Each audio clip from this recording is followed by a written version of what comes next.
नमस्कार मित्रांनो, माझं नाव यश आहे. वय 31 वर्षे, दिसायला सडपातळ, देखणा आणि काही दिवसांपूर्वीच मला शहरातील एका नामांकित कंपनीत चांगल्या पदावर नोकरी मिळाली होती. शहराच्या थोड्याशा गजबजलेल्या भागात मी भाड्याच्या घरात एकटाच राहत होतो. आईवडील गावाकडेच असल्यामुळे जबाबदाऱ्या, कामाचा ताण आणि एकटेपणा हे सगळं मला रोज नव्याने अनुभवायला मिळत होतं. माझं ऑफिस घरापासून साधारण 3 किलोमीटर अंतरावर असल्यामुळे मी नेहमी दुचाकीवरून ये-जा करत असे. त्या दिवशी मात्र ऑफिसमध्ये कामाचा प्रचंड ताण होता. फाईल्सचे ढीग, सतत येणारे मेल्स, एका मागोमाग एक मीटिंग, बॉसचा दबाव आणि टार्गेट पूर्ण करायची घाई, त्यामुळे वेळ कसा गेला ते कळलंच नाही. घड्याळाकडे पाहिलं तेव्हा रात्रीचे 9 वाजले होते. ऑफिसमधून बाहेर पडलो तेव्हा सर्वत्र अंधार पसरलेला होता. रस्त्यावर फारशी वर्दळ नव्हती, काही ठिकाणी स्ट्रीट लाईट्स बंद असल्यामुळे रस्ता अजूनच भयाण वाटत होता. दिवसभराच्या थकव्यामुळे शरीर जड झालं होतं, पण घरी पोहोचायची ओढ होती. म्हणून मी गाडी सुरू केली आणि घराच्या दिशेने निघालो. साधारण 1 ते 1.5 किलोमीटर पुढे गेल्यावर एक जुना, दुर्लक्षित पूल लागतो. त्या पुलाच्या आजूबाजूला दाट झाडी, त्याची सावली आणि पूर्ण शांतता होती. इतकी शांतता की गाडीचा आवाज सुद्धा मोठा वाटत होता. मनात कुठेतरी नकळत भीती दाटू लागली, पण मी स्वतःला सावरत पुढे जात होतो. एवढ्यात अचानक पुलाच्या जवळच समोर एक तरुणी उभी दिसली. क्षणभर मला धडकी भरली, अंगावर शहारे आले. तिने हात उंचावून मला थांबण्याचा इशारा केला. मी पटकन ब्रेक दाबला आणि गाडी थांबवली. ती हळूहळू माझ्या जवळ आली. गाडीच्या हेडलाईटच्या प्रकाशात तिचा चेहरा स्पष्ट दिसला. डोळ्यातून अश्रू वाहत होते, चेहऱ्यावर भीती, थकवा आणि असहायता होती. तिच्या कुशीत एक छोटं बाळ होतं, ते बाळही खूप अशक्त, निस्तेज आणि आजारी वाटत होतं. मी थोड्या घाबरलेल्या पण काळजीने भरलेल्या आवाजात विचारलं, काय झालं? एवढ्या रात्री तुम्ही इथे, तेही लहान बाळाला घेऊन, का थांबले आहात? तेव्हा तिने हात जोडले, तिचा आवाज थरथरत होता, शब्द नीट फुटत नव्हते. ती म्हणाली, साहेब, माझी मुलगी खूप आजारी आहे. रात्र खूप झाली आहे, इथून दवाखाना खूप दूर आहे. कोणी मदत करायला तयार नाही. तुम्ही माझी मदत कराल का? माझ्या छोट्या मुलीला हॉस्पिटलपर्यंत सोडाल का? खरंच तुमची खूप पुण्याई होईल. तिची अवस्था पाहून माझं मन अक्षरशः हेलावून गेलं. एवढ्या अंधाया, निर्जन रस्त्यावर एक तरुणी लहान बाळाला घेऊन उभी आहे, हा विचारच अंगावर काटा आणणारा होता. मनात क्षणभर शंका, भीती सगळं आलं, पण त्यावर माणुसकी भारी पडली. मी तिला म्हणालो, ठीक आहे, काळजी करू नका. बसा, मी तुम्हाला हॉस्पिटलपर्यंत सोडतो. ती घाईघाईने मागे बसली, बाळाला छातीशी घट्ट कवटाळून बसली आणि मी गाडी सुरू केली. काही वेळातच आम्ही हॉस्पिटलसमोर पोहोचलो. मी गाडी थांबवली, ती खाली उतरली आणि क्षणभर माझ्याकडे पाहिलं. तिच्या डोळ्यात कृतज्ञता, आशा आणि आशीर्वाद सगळं काही एकत्र दिसत होतं. ती सतत माझे आभार मानत होती. मी तिला धीर देत म्हणालो, काळजी करू नका, सगळं ठीक होईल. ती आत गेली. मी मात्र गाडी वळवून निघालो. पण थोडंसं अंतर गेल्यावर मनात विचारांचा कल्लोळ सुरू झाला. आपण तिला इथे आणून सोडलं, पण एवढ्या रात्री ती परत कशी जाईल? एकटी तरुणी, लहान बाळ, अंधार, काही वाईट घडलं तर? या शंका मनाला खात राहिल्या. शेवटी मनावर नियंत्रण ठेवता आल्याने मी गाडी परत फिरवली. हॉस्पिटलच्या वरात गाडी लावून आत गेलो. डॉक्टर बाळाची तपासणी करत होते. मला पाहून ती तरुणी फक्त माझ्याकडे पाहत राहिली. तिच्या नजरेत आश्चर्य आणि दिलासा दोन्ही स्पष्ट होते. आम्ही दोघेही काहीच बोललो नाही. डॉक्टरांनी इंजेक्शन दिलं, औषधं लिहून दिली आणि विचारलं, तुम्ही यांच्यासोबत आहात का? नकळत माझ्या तोंडून हो असं निघालं. ते ऐकून तिने पुन्हा माझ्याकडे पाहिलं. डोळ्यात पाणी तरळत होतं. ती दिसायला खूप सुंदर होती. दुःखाने थकलेला चेहरा असूनही तिच्यात एक वेगळं स्टेज होतं. मी औषधांची चिठ्ठी घेतली, बाहेरच्या मेडिकलमधून औषधं आणली, पुन्हा डॉक्टरांकडे दाखवली. तोपर्यंत डॉक्टरांचे पैसे तिने भरले होते. डॉक्टर म्हणाले, घाबरण्यासारखं काही नाही. थोडा ताप जास्त आहे. औषधं वेळेवर घ्या, उद्या सकाळी पुन्हा आणा. आम्ही दोघेही बाहेर आलो. गाडीपर्यंत चालत येताना ती म्हणाली, साहेब, मी तुमची खूप आभारी आहे. तुम्ही आज देवासारखे मदत केली. मी हसत म्हणालो, अडचणीच्या वेळी मदत करणं हीच खरी माणुसकी आहे.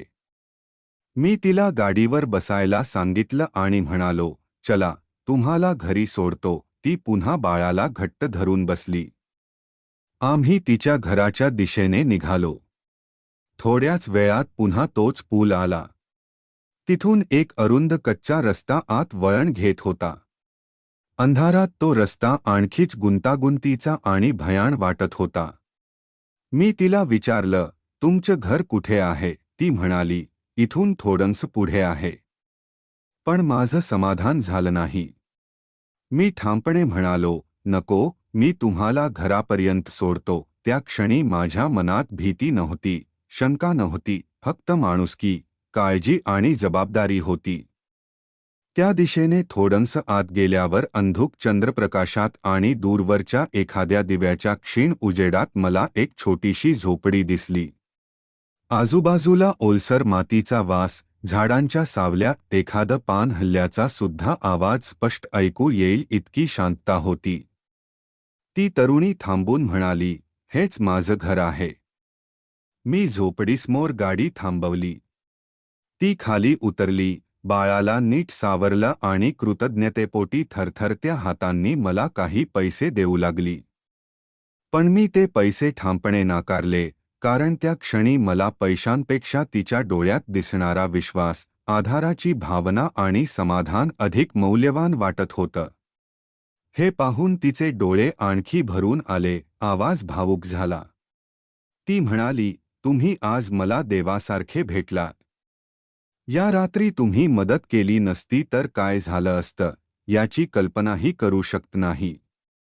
तुमचे उपकार मी आयुष्यभर विसरणार नाही. मी शांतपणे म्हणालो, मुलीची नीट काळजी घ्या, बाकी काही नको. तेव्हा ती थोडा धीर धरून म्हणाली, चहा घ्याल का? मी वेळेकडे पाहून नम्रपणे म्हणालो, आता खूप उशीर झाला आहे. पुन्हा एखाद्या दिवशी येईन. ती लगेच म्हणाली, नक्की या. मी होकार दिला आणि मागे वळून पाहिलं तर तिचा जो चेहरा रात्री दुःखाने, भीतीने आणि असहायतेने भरलेला होता, तो चेहरा आता थोडासा निवांत, आश्वस्त आणि हलकासा सुखावलेला दिसत होता. माझ्याकडे पाहून तिने एक छोटीशी पण मनाला स्पर्श करून जाणारी स्माईल दिली. मी नकळत तिला स्माईल परत केली आणि गाडी घेऊन माझ्या रूमच्या दिशेने निघालो. काही वेळात रूमवर पोहोचलो. खूप उशीर झाला होता. दिवसभराच्या ऑफिसच्या ताणासोबत रात्रीच्या सगळ्या अनपेक्षित घडामोडींमुळे शरीर आणि मन दोन्ही प्रचंड थकलं होतं. भूक लागूनही काही खायचं भान राहिलं नव्हतं. थोडंसं पाणी प्यायलो, कपडे बदलताच झोपून गेलो. सकाळी साधारण 7 वाजता जाग आली.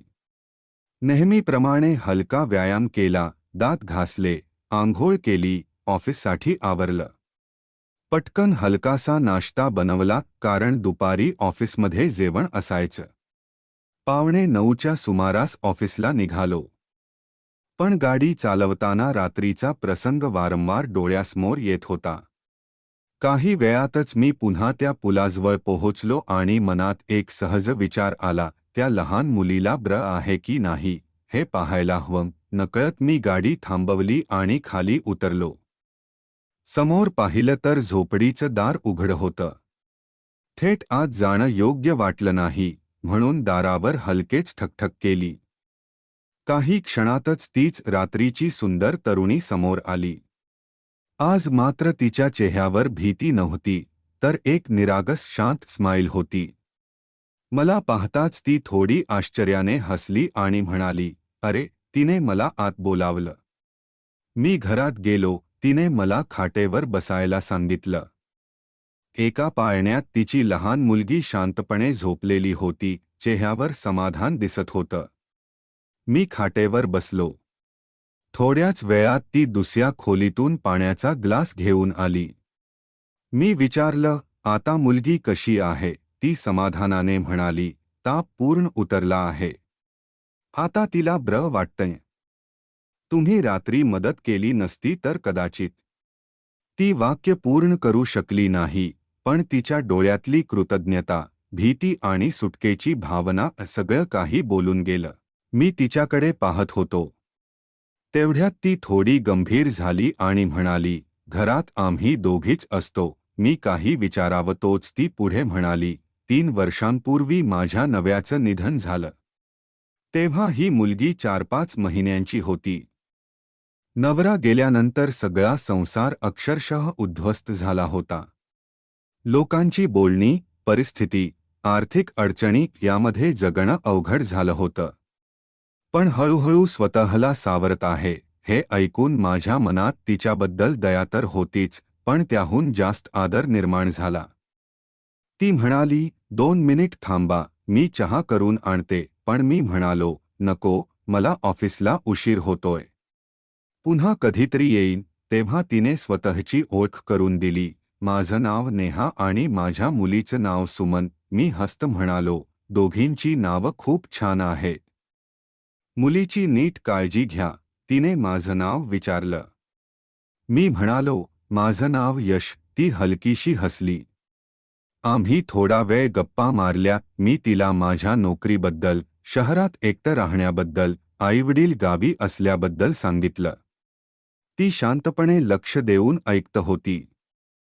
मग मी तिचा निरोप घेऊन ऑफिसला गेलो. पण त्या दिवशी ऑफिसमध्ये माझं मन अजिबात लागत नव्हतं.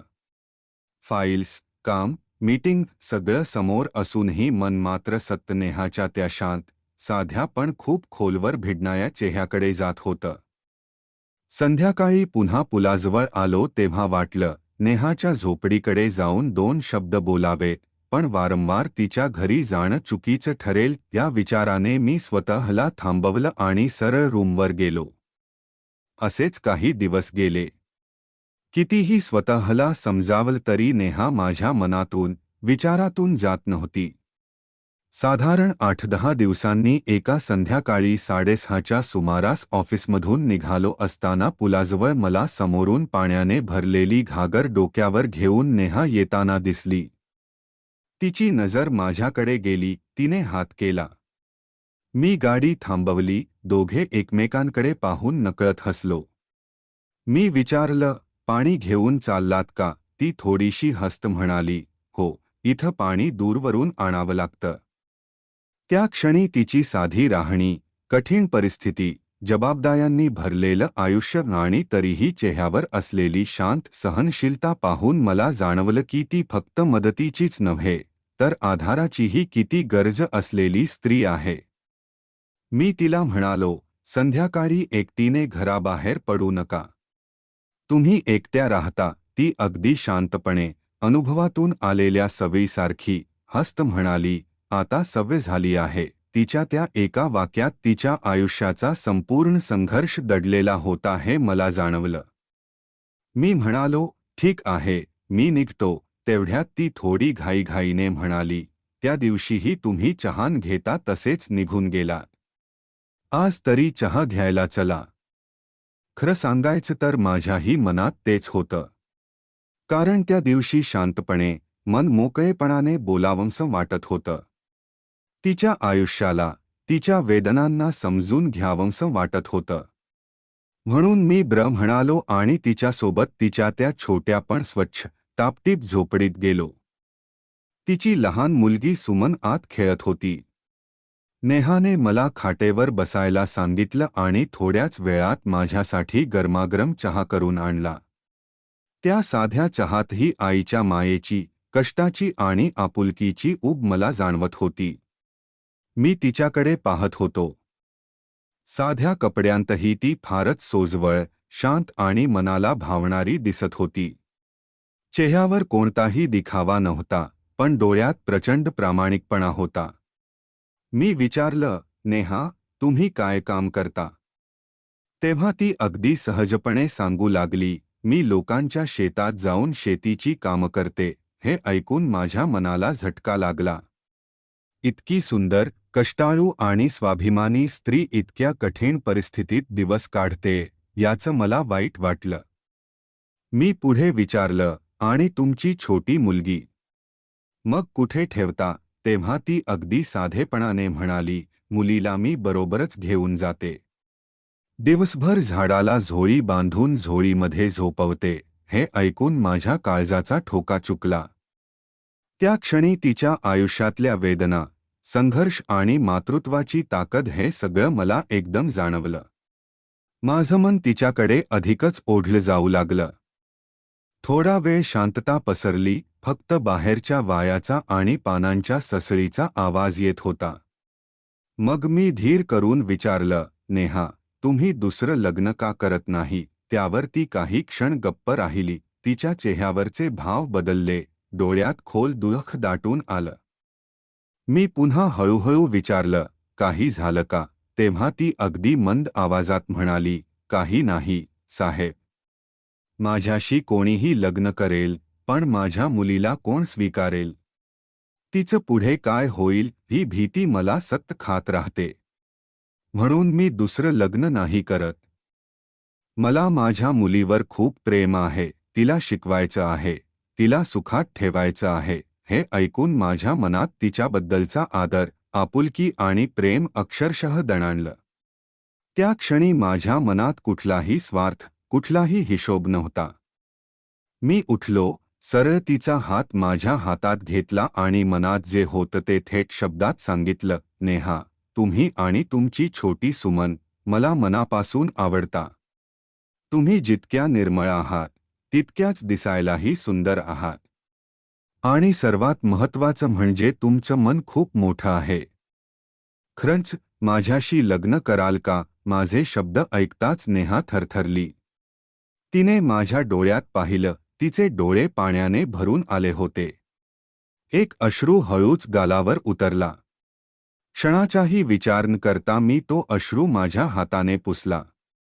तेवढ्यात ती रडतच माझ्या खांद्यावर डोके ठेवून मोकळी झाली. कित्येक दिवसांचं दडपलेलं दुःख, एकटेपणा आणि भीती ती त्या रडण्यातून बाहेर काढत होती. मी शांतपणे तिच्या केसांवरून हात फिरवत राहिलो. थोड्या वेळाने ती सावरत म्हणाली, साहेब, तुमचं मन खूप मोठं आहे. तुम्ही तरुण आहात, अविवाहित आहात. तुम्हाला एखादी दुसरी मुलगी सहज मिळू शकते. मग तुम्ही असं माझ्यात काय पाहिलं की मला आणि माझ्या मुलीला स्वीकारत आहात?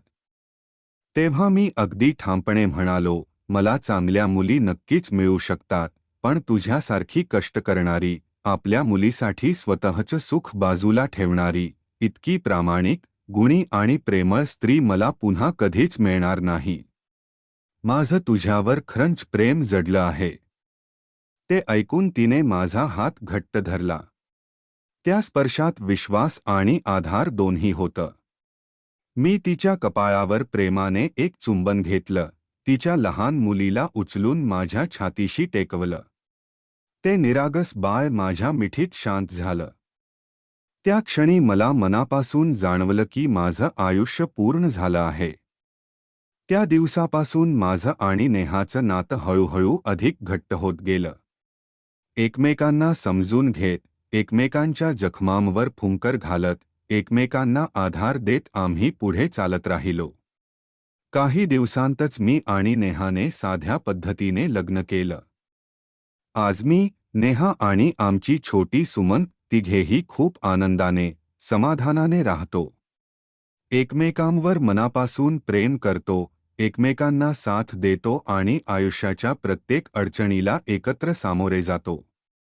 मित्रांनो, तुम्हाला काय वाटतं, मी आणि नेहाने घेतलेला हा निर्णय योग्य होता की अयोग्य? तुमचं मत कमेंटमध्ये नक्की सांगा. आयुष्यात प्रत्येक माणूस श्रीमंत नसतो, पण माणुसकीने श्रीमंत असणं खूप महत्त्वाचं असतं. कुणाचं आयुष्य, कुणाची वेदना, कुणाची जबाबदारी आपण समजून घेतली तर जीवनाला खरा अर्थ मिळतो. समाजाने लावलेले शिक्के नव्हे, तर मनातली आपुलकी माणसाला मोठं बनवते. प्रेम म्हणजे फक्त सोबत चालणं नव्हे, तर अडचणीच्या वेळी खंबीरपणे उभं राहणं होय.